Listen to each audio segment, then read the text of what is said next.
What excites me most about the economics of mutuality is that the idea is so simple. If business is about relationships and measurement, then shifting how we think about each of those shifts the impact our companies have in the world. What's more difficult, though, is translating what we've heard here this morning, what we'll hear across the 2 days, into tangible changes we can make in our everyday working lives. What specifically will you do differently in your next role to your last? This is especially pertinent for those of you who won't be a CEO in your next role. You'll be an analyst, a project leader, a manager within a team and a structure that places different pressures on you. What does it mean to bring responsible business to life in roles like those?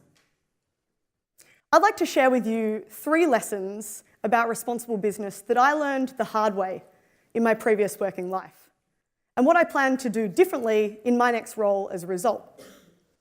My hope is that from these stories, you'll pull something that resonates with your own experience, and you might even try out something going back into the workforce. So, lesson 1, the higher you are, the worse your view. I was 23, working on my first consulting project. It was a big, complex organisational turnaround. The hours in head office were long, the spreadsheets were massive, we were pumping out PowerPoint slides like hot dogs at a football match. It was exhilarating. After the project wrapped, I bragged a little about my involvement around the family dinner table. Like the rest of the world, my family doesn't know what consultants do, so I had to give them a good impression. After dinner, my mum pulled me aside. She said, "Ellie, great to hear that the new role's going well. Just remember though, some people lost their jobs as a result of your turnaround. Never lose sight of that." I was gutted. In large organisations, it can be so easy to focus only on what's in front of you, your immediate team, priorities, objectives. But as we heard from Bruno and Jean-Christophe this morning, the whole ecosystem matters.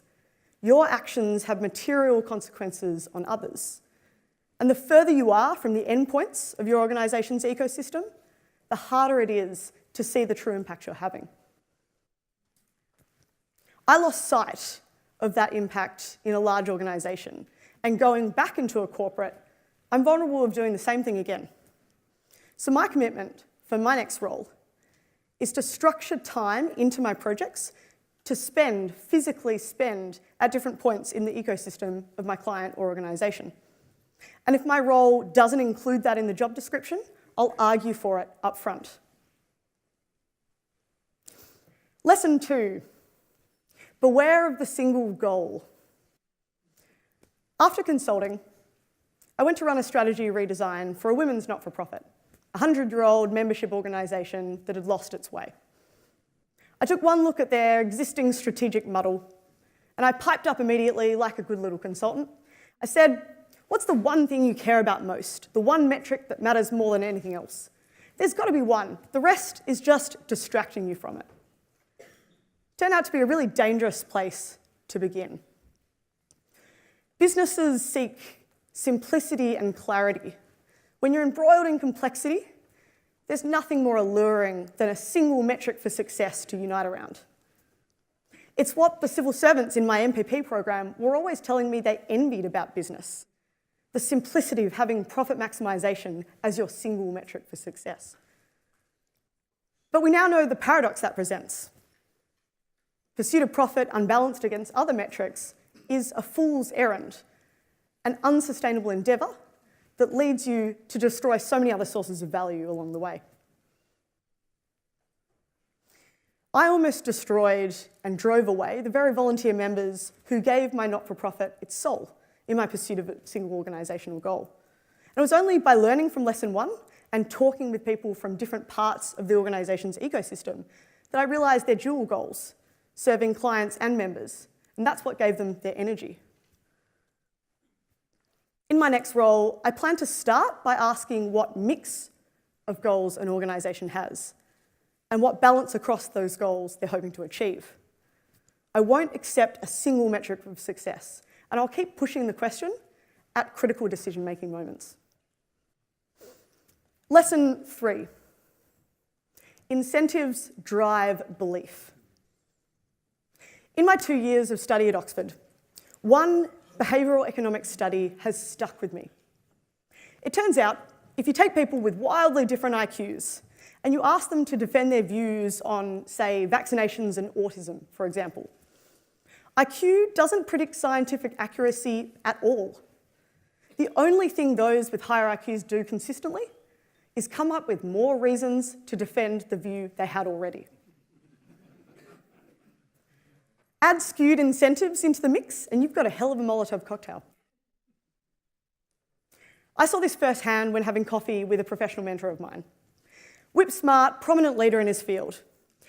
When I asked him how he felt about a career championing the fossil fuel industry, he was so persuasive, so articulate, so well-reasoned in his view. And that view happened to align with his pay packet. I could feel myself slipping at times too, just in the last couple of years, with so many rationales floating around the world to justify any position you like. It was tempting to bend or slip slightly on some principles, particularly when everyone else around you was doing the same thing. It was only after diving back into the cold water of grad school that I realised how far I'd moved on issues in just a couple of years. Incentives drive belief, whether we like it or not. So getting your incentives right matters. In my job search, I'm going and having role scoping conversations with employers, where I care not just about the role I'll do, but how I'll be measured and whether those metrics align with acting responsibly and sustainably. And I'm not waiting until I'm on the inside of the organisation to find out what those metrics are. How do you want to be incentivised? And who is around you to hold up the mirror to you as you change? Because make no mistake, if left unscrutinised, your incentives will shape how you think and the person you become. Those are just 3 lessons that I learned the hard way and I'm taking into my career and next role. Now I throw the challenge out to you. If economics of mutuality is something you want to see in the world, what concrete steps will you take going out into your next role to bring it about?